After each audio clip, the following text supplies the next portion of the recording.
ओम नमो भगवते वासुदेवाय। ओम नमो भगवते वासुदेवाय। ओम नमो भगवते वासुदेवाय। ओम अज्ञानतिमिरान्धस्य ज्ञानाञ्जनशलाकया चक्षुरुन्मिलितं येन तस्मै श्रीगुरवे नमः। नमो विष्णुपादाय कृष्णप्रेष्ठाय भूतले श्रीमते भक्तिवेदान्तस्वामिनि नामिनि। नमस्ते सारस्वते देवे गौरवाणी प्रचारिणि निर्विशेष शून्यवादी पाश्चात्य देशतारिणे। जय श्री कृष्ण चैतन्य प्रभु नित्यानंद श्री अद्वैत गदाधर शिवासादि गौर भक्तवृंद। हरे कृष्ण कृष्ण कृष्ण हरे हरे, हरे राम राम राम हरे हरे। हरे कृष्ण। ओके। बाकी नहीं है तो थोड़ा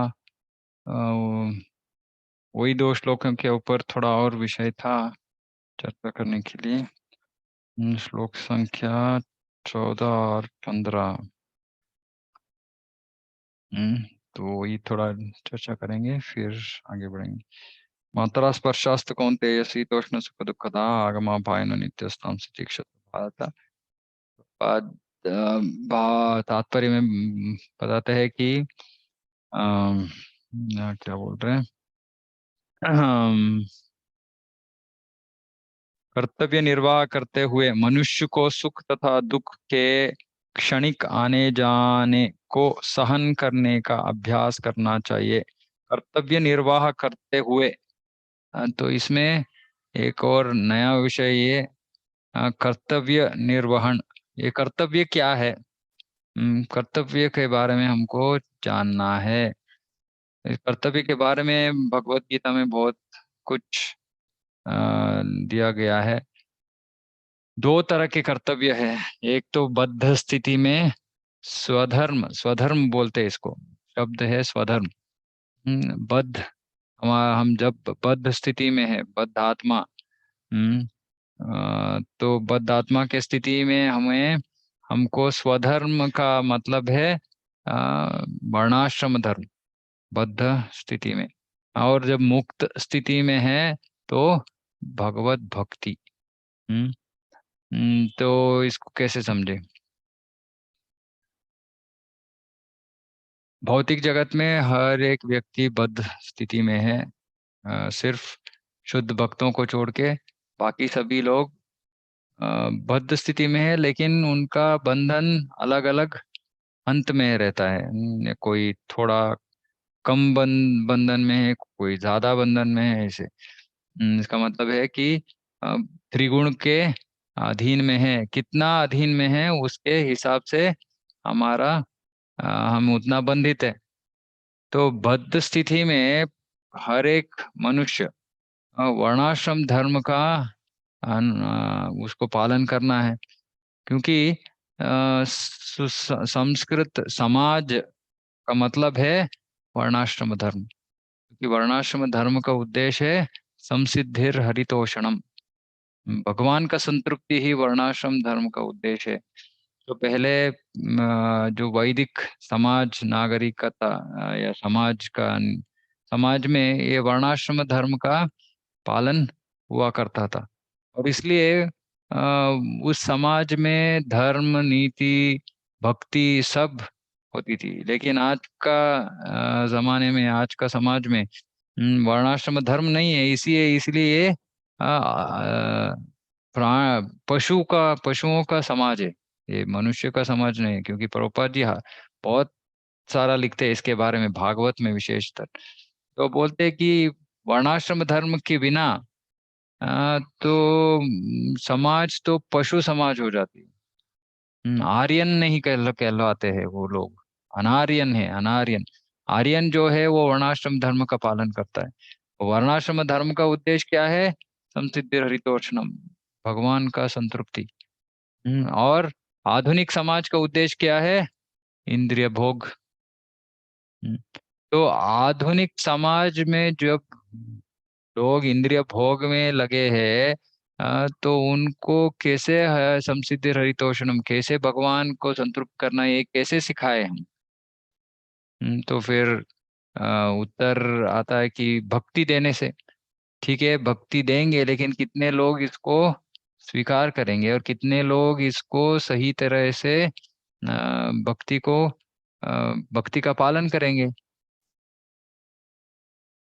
तो इसीलिए प्रभुपाद जी एक्चुअली बोलते हैं कि प्रभुपाद जी ने भक्ति का स्थापन किया पूरा विश्व में, लेकिन वो बोलते थे कि आखिर में, अंत में वो बोलते थे कि मेरा आधा ही काम हुआ है, बाकी आधा काम हुआ नहीं है। बाकी आधा काम क्या है?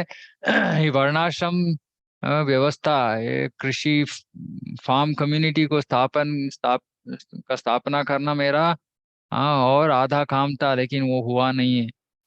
ऐसे क्यों बोल रहे हैं प्रभुपाद? क्योंकि सिर्फ भक्ति से, भक्ति देने से सिर्फ सब लोग नहीं आएंगे।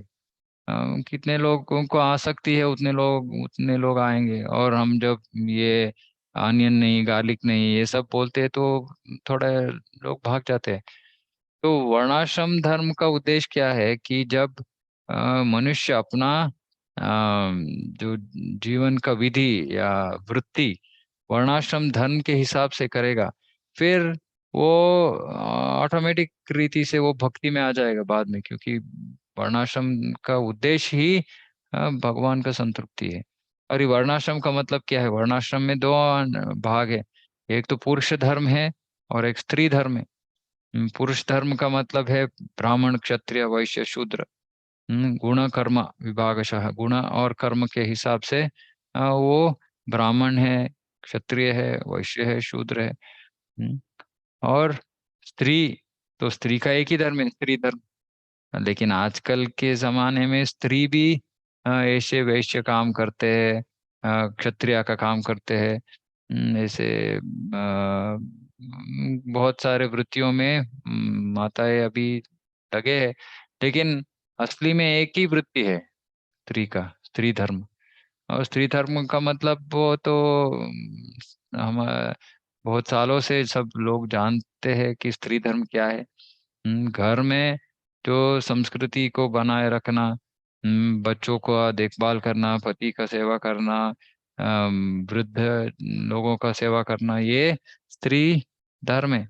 और स्त्री जीवन का उद्देश्य ही त्याग है, त्याग का मनोभाव। लेकिन आजकल तो ये सब ओल्ड फैशन हो गया है। सबको समान स्थान चाहिए, मान चाहिए, धन चाहिए, दौलत चाहिए, सब कुछ समान चाहिए, किसी के ऊपर अवलंबित नहीं होना है हमें। ये सब आधुनिकता है। लेकिन प्रभुपाद जी इसके बारे में बहुत लिखते हैं कि ये तो पूरा समाज को नाश कर रहा है। क्यों? क्योंकि जब स्त्री स्वतंत्र होती है तो शोषण होता है। और संस्कृति नाश, सर्वनाश हो जाती है, क्योंकि बच्चों का देखभाल करने के लिए स्त्री के पास समय नहीं रहेगा। घर में संस्कृति लाने के लिए समय नहीं है। बाहर जा रहे, काम कर रहे, खाना पकाने के लिए टाइम नहीं है, किसी और को रखते हैं खाना पकाने के लिए। बर्तन धोने के लिए टाइम नहीं है, उसके लिए एक व्यक्ति, अ, कपड़े धोने के लिए वॉशिंग मशीन। ये सब, तो ये स्वधर्म नहीं है। हम्म और जब आगे जाके हम पढ़ेंगे तीसरा और पांचवें अध्याय में, भगवान बोलते हैं कि खुद का धर्म करो, दूसरों का धर्म मत करो। तो स्त्री को जाके कमाने का काम नहीं करना है, क्योंकि वो पुरुष का धर्म है, स्त्री का धर्म नहीं है। हम्म, और इन सब कारणों से आज का समाज का स्थिति जो भी है वो है। और वो लोगों को ये समझ में नहीं आता, ये बोलते हैं तो लोग बोलते हैं ये तो पुराना फैशन है।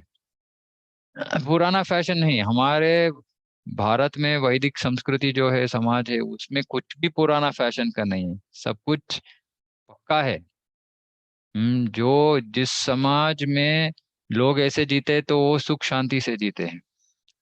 जो इसका पालन नहीं करते वो आसुरी समाज है, वो सिर्फ दुख, शोषण, इसे में सब हमारा शक्ति चले जाती है। हम्म, तो इस स्वधर्म का पालन करना है, तो ब्राह्मण, क्षत्रिय, वैश्य, शूद्र और स्त्री, और ब्रह्मचर्य, गृहस्थ, वानप्रस्थ, संन्यास।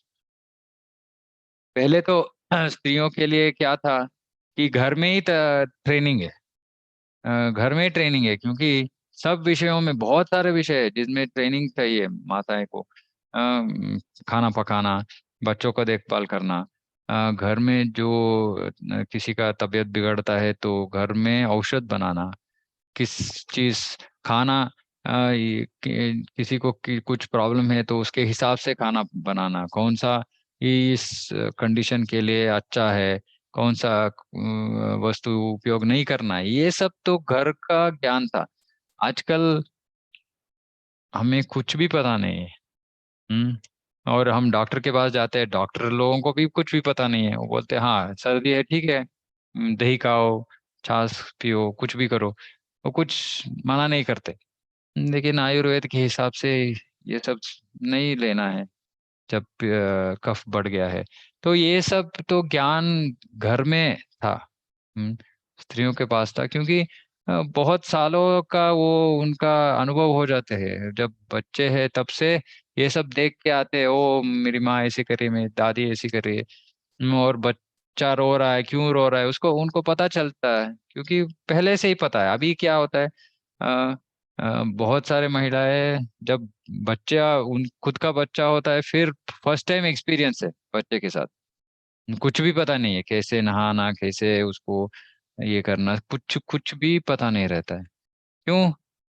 क्योंकि इस सब के लिए समय नहीं था, मैं तो पढ़ रही थी, एग्जाम दे रही थी, काम के पीछे गए जा रही थी, ये वो तो ये सब पता नहीं। पुरुष लोग भी आजकल क्या हो, क्योंकि हम माताएं काम कर रही है, ठीक है चलो मेरा टेंशन कम हो गया, उनका भी है अर्निंग, ठीक है थोड़ा उनको इक्वल स्टेटस देना है, ठीक है दे देंगे। लेकिन पुरुष भी अपने धर्म से भाग रहे हैं। तो ये ऐसे समाज सुख देख नहीं सकता, ऐसे ऐसे समाज में। तो जो वर्णाश्रम धर्म है उसका केंद्र है कृष्णा या विष्णु। उसका मतलब क्या है कि सब लोग अपने कर्तव्य क्यों करते थे, कर्तव्य करने से ही भगवान संतुष्ट होते हैं, ये ज्ञान के आधार पर सब लोग अपना कर्तव्य करते थे, कर्तव्य से भागते नहीं थे लोग। तो यहाँ कृष्ण वही बोल रहे हैं कि भागो मत। ठंड जब विंटर है तब भी जल्दी उठ के नहाना है, बहुत गर्मी है फिर भी रसोई में पकाना है। ये सब प्रभुपाद यहाँ तात्पर्य में लिखते ये सब उदाहरण दे रहे हैं। हम्म, क्योंकि ऐसे ही हमें हमारा स्वधर्म को निभाना है। अर्जुन यहाँ अपना स्वधर्म निभाने वो तैयार नहीं था। मैं क्षत्रिय हूँ, मुझे युद्ध करना है, लेकिन मेरे गुरु मित्रों बंधु लोगों को मारने का इच्छा नहीं है, इसलिए मैं लड़ूंगा नहीं। तो उसका कर्तव्य का त्याग करने पे तुला था। तो इसलिए कृष्ण यहाँ बोल रहे नहीं, हाँ तुम्हारा तुम अपना कर्तव्य को निभाओ। कर्तव्य को निभाना महत्वपूर्ण विषय है। तो इसलिए ये कर्तव्य के बारे में हमें समझना है। और हम हमारा स्थिति के ये तो सामान्य जो भौतिक जगत में लोग हैं उनके लिए, हमारा क्या है स्थिति, हमारा हम पूरे बद्ध जीव भी नहीं है, पूरे मुक्त भी नहीं है, तो हम तो बीच में हैं। तो हमें क्या करना है कि जो भक्ति का कर्तव्य है उसको भी निभाना है, और जो भौतिक कर्तव्य है उसको भी निभाना है, दोनों करना है हमें। तो और ये तो और डिमांडिंग है। हम्म सामान्य मनुष्य व्यक्ति से ज्यादा डिमांडिंग है हमारा काम, लेकिन दोनों को निभाना है। हम्म और वो इसीलिए प्रभुपाद जी के तात्पर्य हम ठीक से पढ़ेंगे तो हमको समझ में आएगा कि कौन सा सिचुएशन कैसे हैंडल करना है, ये सब। लेकिन हमें तो दोनों करना है, भक्ति साधना भक्ति करना है, जप करना है, ये सब भी करना है, और हमारा जो भौतिक कर्तव्य है उसको भी निभाना है। ऐसे नहीं कि एक करते हैं और दूसरे के छोड़ दे। बहुत सारे लोग बहुत भौतिक जीवन में डूबते हैं, और भक्ति का टाइम नहीं है, जितना हो सकता है उतना करूंगा। बाकी लोग बहुत आध्यात्मिकता में डूब जाते हैं और भौतिक कर्तव्य करने के लिए उनमें आसक्ति नहीं है। वो तो ठीक है, वो बहुत क्या एडवांस स्टेज है, जब भौतिक विषयों पे हमारा आसक्ति जो है कम हो जाता है। लेकिन सामान्य रूप से उसके लिए तो बहुत साल लगते हैं उस अंत तक आने के लिए। हम्म। तो कर्तव्य के ऊपर दृष्टि होनी चाहिए, और हमको हमारा कर्तव्य जानना है और उसके प्रकार जीवन बिताना है। ये एक मुख्य विषय है। प्रभुपाद जी बोल रहे हैं भा तात्पर्य में। एक और विषय बोल रहे हैं कि अम, तो ये जो नियंत्रक तत्व है, जो हमारा हम उस तत्वों के अनुसार हमको जीवन बिताना है, भक्ति का जीवन, भौतिक जीवन, इसको इसका पालन नहीं करते तो हम ज्ञान का स्तर पर नहीं आएंगे। अगर ज्ञान का स्तर पर नहीं आएंगे तो हम भक्ति नहीं करेंगे। तो इसका मतलब है हमको जो नियम है, रूल्स है, उस सबको पालन करना है, सबका पालन करना है। लेकिन आजकल तो इस्कॉन में हम रूल्स के बारे में बोलते हैं तो लोग भाग जाते हैं। हम बोलते हैं नहीं नहीं नहीं, ये रूल्स ये सब नहीं चाहिए, आराम से भक्ति करो, खुश रहो। आ, ठीक है, रूल्स क्या है? टीवी नहीं देखनी है, चाय कॉफी बाहर का खाना नहीं खाना है। एक आध बार हो ठीक है, चलता है, कुछ प्रॉब्लम नहीं। नहीं, प्रॉब्लम है, क्योंकि भगवान ऐसे नहीं बोल रहे कि पत्रम पुष्पम फलम तो एम, जब टाइम हुआ तब ऑफर करो, जब होता है तब खाओ, जब नहीं होता है तो बाहर का खाना खाओ। ये सब रूल्स रेगुलेशंस हम नहीं फॉलो करेंगे। उसके लिए भी थोड़ा, वो सब पालन करने के लिए भी थोड़ा मुश्किल उठाना पड़ेगा हमको। तो उसको भी हमें सहना है। हम्म, कर्तव्य करने के विषय में भी मुश्किलें होंगे तो उनको भी सहना है। तो ये सब सहन करने का विषय है। हम्म, और जो व्यक्ति ऐसे जीता है, वो तो मोक्ष के लिए योग्य हो जाता है। और लीला विश्वनाथ चक्रवर्ती ठाकुर बोलते हैं, दो दो ये सहन करने का जो प्रैक्टिस करता है व्यक्ति, अ, कालक्रम में क्या होगा कि वो उन इंद्रियों, जिन इंद्रियों को वो सहन करता है, वो दुख देना बंद कर देगी। उदाहरण, जैसे हमारा जिह्वा, खाने का, तो अगर हम थोड़ा जो जिह्वा बोलते हैं ये खाओ वो खाओ, उसको थोड़ा सहन करेंगे, तो थोड़ा समय के बाद क्या होगा, ऑटोमेटिकली वो जिह्वा हमको तकलीफ देना बंद कर देगी। क्योंकि वो तो देख रहे, ये तो कुछ मैं इतना पूछ रहा हूँ, ये तो वो तो ये तो नेगलेक्ट कर रहा है मुझे। तो ऑटोमेटिकली वो मन शांत हो जाता है कि ठीक है। जैसे जब बच्चा बहुत रोता है और माता पिता उसको नेग्लेक्ट करते हैं, तो थोड़ा समय के बाद बच्चा सोचता है, कितना भी रो, ये तो कुछ नहीं कर रहे, ठीक है, बंद कर देता हूँ मेरा अपना शोर शराबा। तो ऐसे इंद्रिया भी थोड़ा समय के बाद चुप हो जाते हैं। कुछ फायदा नहीं चिल्लाने से। हम्म, तो ये ये सहन शक्ति का जो प्रैक्टिस है उससे होता है। लेकिन हम इंद्रियों को जो भी करना है वैसे करने दे दे देंगे, तो फिर ये तो पूरा जीवन हमारे पीछे पड़े रहेंगे, ये इंद्रिय, ये चाहिए वो चाहिए कुछ और चाहिए। तो हम कभी भी अपने आप को खुद का नियंत्रण में ला नहीं सकेंगे। हम्म, तो सहन करना है, ठीक है, नहीं बोल रहे बाहर का खाना नहीं खाना है, ठीक है, सहन करूंगा। लेकिन ये हमारा जो सहनता है, और बाकी बाहर के जो लोगों जो प्रयास करते हैं, क्योंकि हम भक्ति में आने से पहले हम तो बहुत सोचते थे कि न्यू ईयर रेजोल्यूशन, मैं इस साल ये नहीं करूंगा वो नहीं करूंगा। लेकिन सब ये न्यू ईयर रेजोल्यूशन सब फेल हो जाते थे। जो भी सोचते थे हम कभी ना, हमको करना नहीं होता था। क्यों? क्योंकि हम अपने खुद के सामर्थ्य के ऊपर अवलंबित होके प्रयास कर रहे थे। लेकिन जब भक्ति में है तो हम अपने शक्ति के ऊपर अवलंबित नहीं है, भगवान की कृपा के ऊपर अवलंबित है। दामोदर लीला में बोलते हैं ना, दो उंगली का मुद्दे, ये मतलब क्या है? एक तो भक्त का श्रम, दूसरा भगवान का कृपा। तो हम थोड़ा प्रयास करेंगे तो भगवान तो कृपा देंगे ही।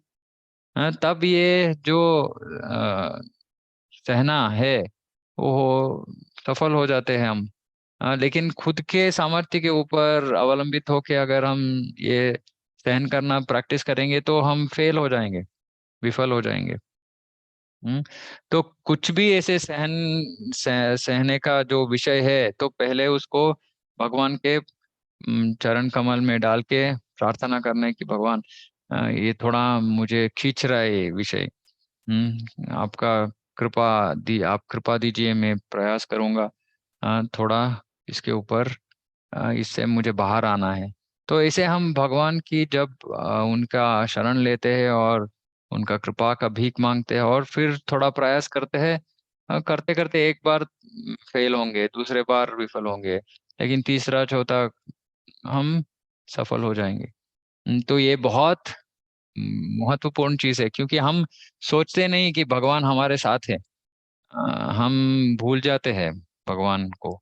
तो खुद का प्रयास के ऊपर हम अवलंबित होकर प्रयास कर रहे हैं, ठीक है इससे मुझे निकलना है, उससे निकलना है, और फेल हो जाते हैं।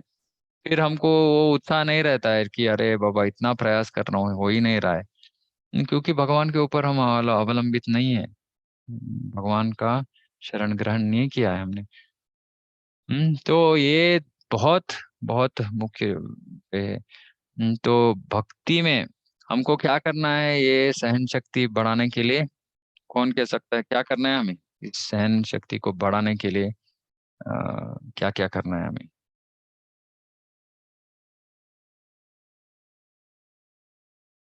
क्योंकि भक्ति करने के लिए भी हमको शक्ति चाहिए, रोज दृढ़ निश्चय चाहिए।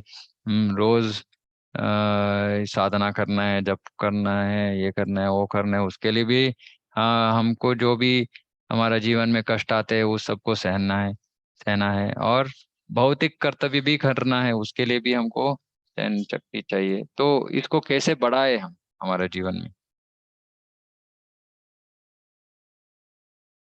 किसी को कुछ आइडिया है कि कैसे करें? हरे कृष्णा प्रभु जी। हम्म। हमें भगवान के तरफ हमारी भक्ति को स्ट्रांगली उस चीज पे लगे रहना है, और हम्म। 4 रूल्स फॉलो करने हैं। बाहर खाना नहीं खाना है, जपा करना है, हम्म। कीर्तन और श्रवण करते रहना है, और हमारे हम्म। इंद्रियों को पूरे कंट्रोल में रखना है कि हम कहीं पे भी मतलब ट्रैक से नीचे ना उतरे, और हमें भगवान की तरफ ही हमारा ध्यान लगाए रखना है। नहीं, मेरा प्रश्न ये है कि ये सब करना है, लेकिन करने में जब मुश्किल होती है और हम, क्योंकि जब किसी को कुछ करने का नहीं हो रहा है उसका मतलब है कि उसका ऊपर सेल्फ कंट्रोल नहीं है। जैसे हमें सुबह जल्दी उठ के जब करना है, लेकिन ये करने में मुश्किल, बहुत सारे लोग मुश्किल महसूस करते हैं, उनको इतना जल्दी उठना नहीं होता है। तो क्या करें? या बाहर का खाना नहीं खाना है लेकिन सेल्फ कंट्रोल नहीं हो रहा है।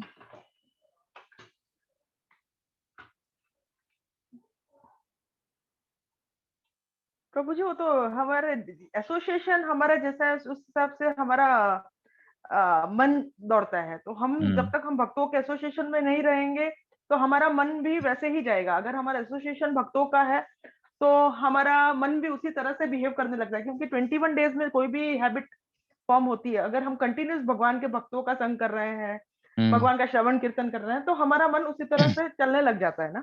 ओके, ठीक है। और कुछ?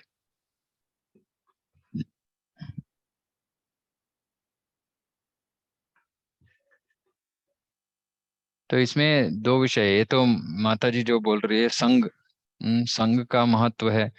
तो जो भक्त हमको किस तरह का भक्तों की संग चाहिए, जो हमें, हम अब अगर पतित हो रहे तो हमको उठा के उस स्थिति से बाहर उठाना है, निकालना है, ऐसे भक्तों की संग चाहिए हमें।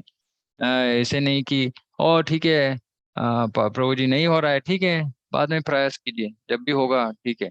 ऐसे भक्तों की संग करेंगे तो हमको कोई रक्षण देने वाला कोई नहीं है।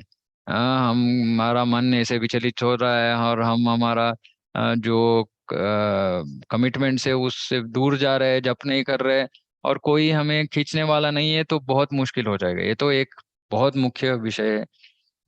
और दूसरा है जप।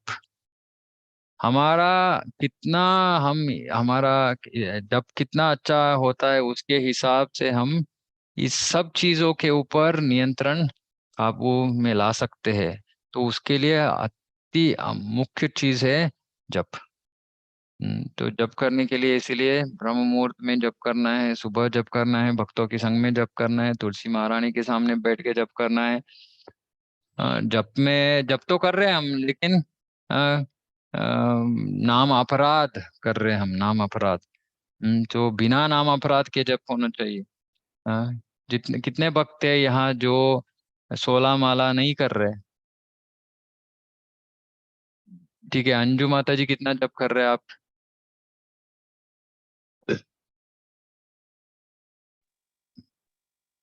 हरे कृष्णा प्रभु जी। हरे कृष्णा। वो कित कभी कभी 16 कर लेती हूँ, कभी हम्म कभी थोड़ा कम होता है। कभी कभी क्यों कम हो रहा है? थोड़ा काम ज्यादा रहता है तो थोड़ा कम रहता है। थोड़ा काम ज्यादा है। कभी हाँ। हमारा काम ज्यादा रहेगा तो हम खाना कम खाएंगे क्या? नहीं, अभी कर लूंगी, ठीक है। नहीं, आगे से कर लूंगी। ठीक है माता जी। ओके, भगवती माता जी।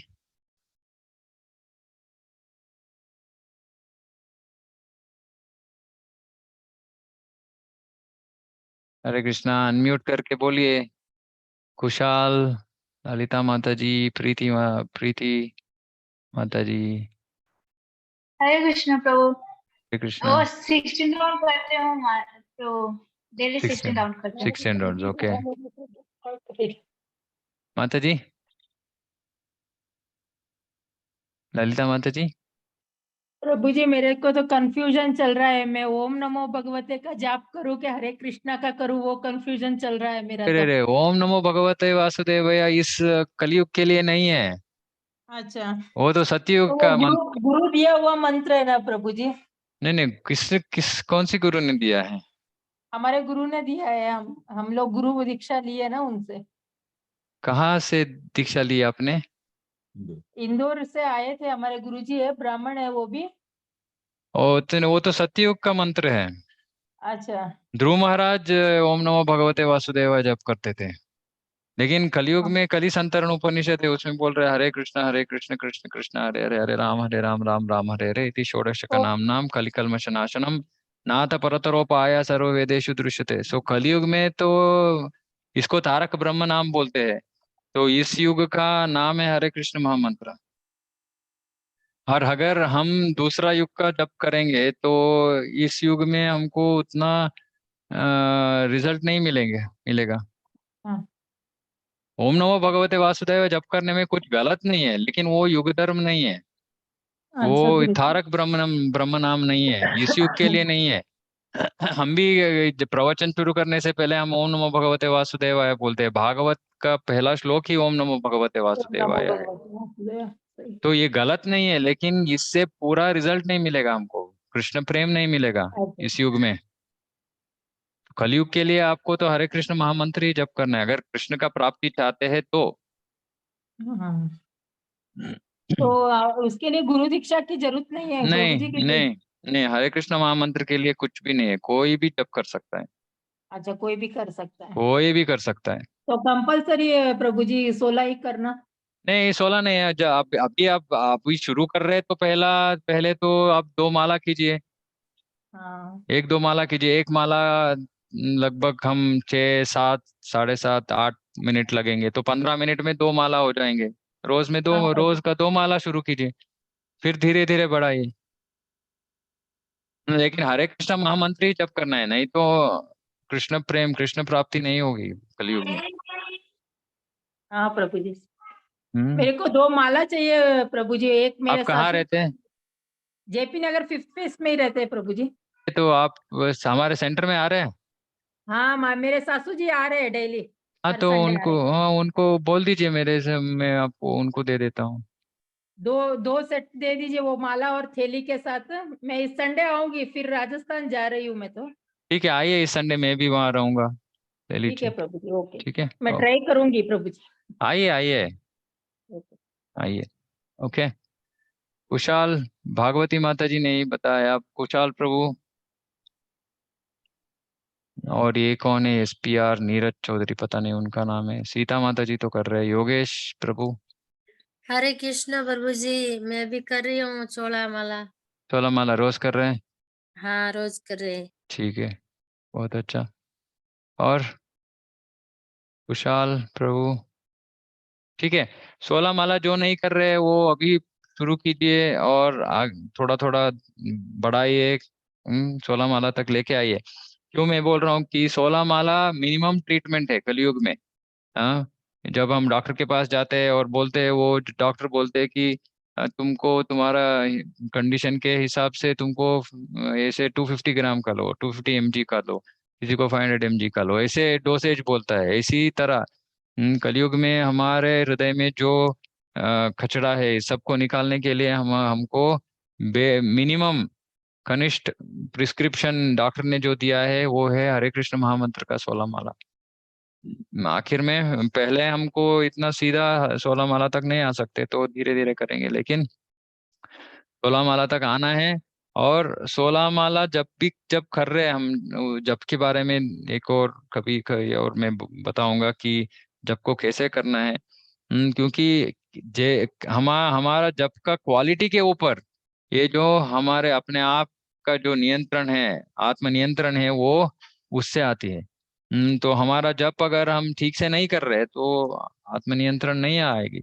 फिर ये सब नियम पालन करना बहुत मुश्किल हो जाएगा। तो जप अति मुख्य विषय है। जप को ठीक से करेंगे तो अपने आप पे काबू मिल जाएगा। तो जप ठीक से कीजिए। ठीक भक्तों के साथ, अच्छे भक्तों के साथ संग कीजिए, जिनको पता है, जिन थोड़ा हमारे से थोड़ा आगे बढ़े हैं भक्ति में, और हमको साथ साथ लेके जा सके, ऐसे भक्तों के साथ संग करना है। तो ये बहुत प्रैक्टिकल चीज है, जो हमको देखना है। ठीक है। किसी को कुछ प्रश्न है तो उत्तर दे सकता, नहीं तो आज नहीं खत्म करेंगे। भगवत गीता की जय। जगत गुरु श्रील प्रभुपाद। हरे कृष्ण।